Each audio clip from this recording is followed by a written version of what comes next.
Well,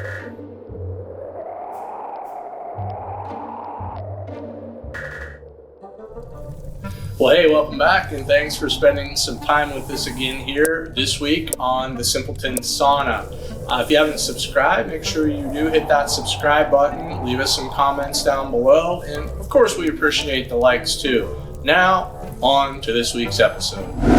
So I was talking with some people recently about coronavirus and this idea that a lot of people lose their sense of either taste or smell, or in some cases, both. And it got me to thinking about tastes and smells.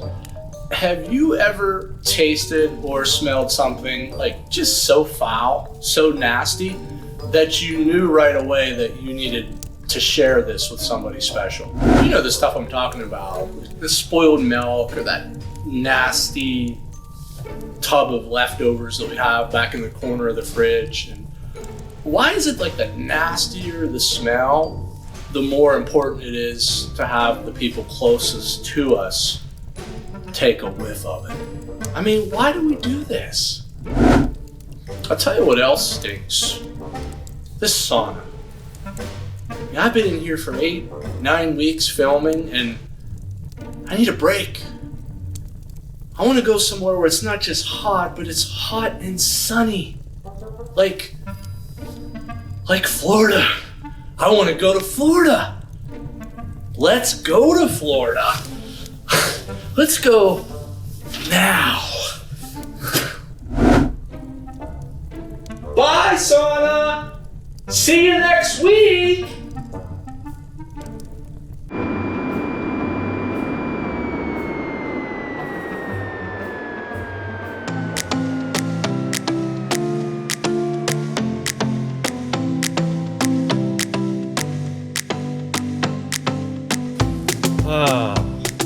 So I made it to Florida. What a beautiful day. And okay, it's not as warm as it is at home in the sauna, but still, the sun is out, got a gentle breeze blowing, it's green everywhere you look, the birds are chirping. What a day. And as a bonus, I've already seen 2 gators today. I do like warm places.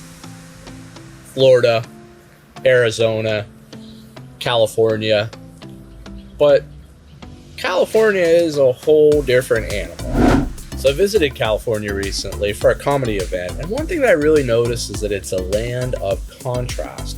So you have a lot of people that are kind of pursuing the drug culture and just kind of wanting to feel good. Then you have like the other half of the population that are in search of sort of the health and wellness, right? And so like everything's organic. People are eating like organic chips and peanut butter and fruit. So there's that crowd, but it's like the I'll take the wheatgrass tofu smoothie for $17, please. But yeah, I don't know. I just couldn't relate to that. And the other thing that I noticed that people from California are like super laid back. Even the homeless people in California are laid back. Okay, so let me contrast this for you. So I was back in Pittsburgh, in my hometown, over Christmas, and I'm walking down the street, and it's like 6:45 in the morning, and this homeless guy comes up to me, and he says, "Hey, buddy, is the liquor store open?" Yeah, and I'm like, dude, no, I don't think so. It's 6:45 in the morning, but I love the passion. I mean, this guy was just, he was really getting after it, even at 6:45 in the morning. Now in LA, totally different story. Okay, so I'm in the LA, Hollywood area, observing the homeless people there. Totally different. I mean, they're not getting up till 10, 11 o'clock in the morning. And they're just lacking the same drive and fire. I decided to do something about this problem and help them with their motivation. So I reached deep into my pocket and I pulled out an alarm clock.